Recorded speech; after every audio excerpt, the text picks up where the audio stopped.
So it's now been about 4 months since the launch of the new iPhone SE 2020 edition, and I've been using it on and off for a while.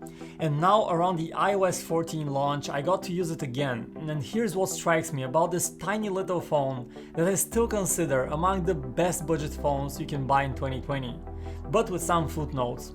Hello everyone, my name is Vic with PhoneArena, and back when I first reviewed the iPhone SE in May, I said it was a perfect device to buy for your grandparents or a kid, but probably not a great choice for your main phone, especially if you happen to be a tech enthusiast.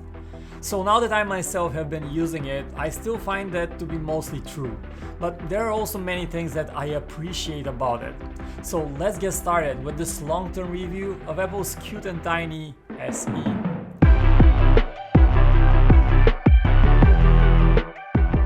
But first, let me just quickly remind you about the nitty-gritty about this iPhone SE. It comes in the same design as the iPhone 8, iPhone 7 and even iPhone 6 from way back in 2014.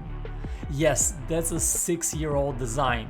So this means big bezels on the top and the bottom, none of that edge-to-edge screen experience, but it also means something else. And back then phones were super lightweight and compact. And that's what's striking about this here iPhone SE from 2020. It just weighs close to nothing and you don't feel it in your pocket. It's super comfortable to carry around, and that's a big plus. Now, I appreciate large phones for all they can do, but I have used the iPhone 11 Pro Max for example, and it's a giant brick that you have to carry in your pocket, and it's not comfortable at all. So yes, the SE is small and lightweight, and that's great. But unfortunately, small also means a small screen. And that has been kind of a stumbling block. I do wish the screen was just a bit bigger. For example, the Google Pixel 4a is a phone of a similar size overall, but it has an edge-to-edge design, and that extra screen space comes in very handy, especially if you use your phone a lot. The screen on the SE is just 4.7 inches, and it's an LCD one, not the newer AMOLED kind. LCD screens, and this one in particular, appears dim if you look at it at an angle. And it's also lower resolution, so you see some jagged edges in letters, especially noticeable when reading text. Now, this doesn't mean that it's a bad screen. Look at it directly as you would do most of the time, and colors are well balanced. The screen gets bright enough for comfortable use, and it looks good. It's just not modern and doesn't have those super punchy AMOLED colors. By the way, if you're worried that with a small screen like this one, typing would be a problem, well, it's not, and I expected the small screen would be an issue, but Apple's keyboard is especially good and I didn't have any issues with typing. The other important thing about the new SE is the battery size. It comes with an 1800 mAh battery, which sounds really bad compared to other phones these days that have around 3000 mAh batteries. But hear me out, if you just use your phone for regular phone stuff, phone calls, social media, chats, I had no problem going a full day with it. The problem arises when you start watching a lot of YouTube videos, Netflix, or play games. Then the battery just melts so quickly. So the number one upgrade that I did soon after switching to the SE is replace the super outdated 5-watt charger that comes in the box with Apple's much faster 18-watt power adapter, which by the way you have to buy separately for $30, which is a bit of a shame, but not a huge expense. But that is just a necessary upgrade. It will save you so much trouble. With a small battery, the fast charger is really able to juice it up quickly and give you that extra power when you need it. You also have wireless charging on board, and that's a nice extra to have on a budget phone, and it is also particularly helpful here. And oh my god, I had forgotten how convenient and fast and accurate those classic style fingerprint scanners were. Touch ID here is just a godsend for these mask-toting times, and I have gotten back to my old cowboy-style routine of whipping out the phone, spinning it a bit, and then quickly placing my thumb on the Touch ID sensor as if pulling the trigger. Now I'm kidding, but it's really that convenient and that nice. Next up, the camera. And yes, it's just one camera. But hear me out, this is a good camera.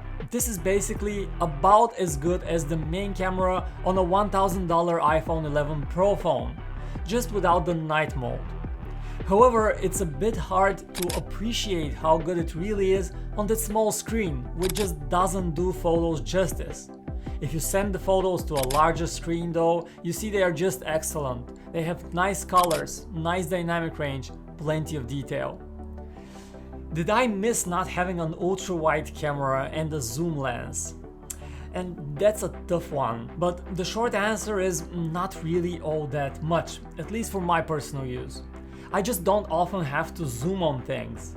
And the main camera is usually wide enough for the type of shots that I usually take. Plus many times you can adjust the framing by walking a few extra feet. And again, having just one camera helps the phone stay thin and lightweight. It's not ideal, but it's a compromise I was willing to take. For everything else, this phone has been top-notch. Performance has been excellent, everything just flies thanks to the Apple A13 chip inside, same again as on more expensive iPhones, and faster than many flagship Android phones. And I haven't really had problems with this phone having just 3 GB of RAM. So is this the right phone for you? Should you buy it? That's a tough one, because I really love how tiny and lightweight and how sleek it is, and how it performs just fine for daily tasks. And even the small battery has not been such a big issue for me.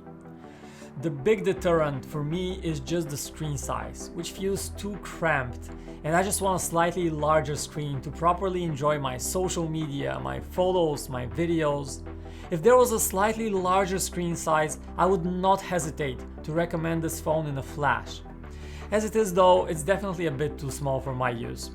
But there is something else too. A smaller screen phone like the SE is great for a bit of a digital detox. We are bombarded with emails, notifications, and this smaller screen, while not great to enjoy media, did push me a bit to limit my phone use, and strangely, that's the thing I actually liked. So these are my long-term impressions with the iPhone SE 2020 edition. Have you been using it, and how do you like it? Would you recommend it? I'm curious to hear about your experience with the iPhone SE 2020 edition in the comments section. Meanwhile, thumbs up if you like this, subscribe for more. My name is Vic.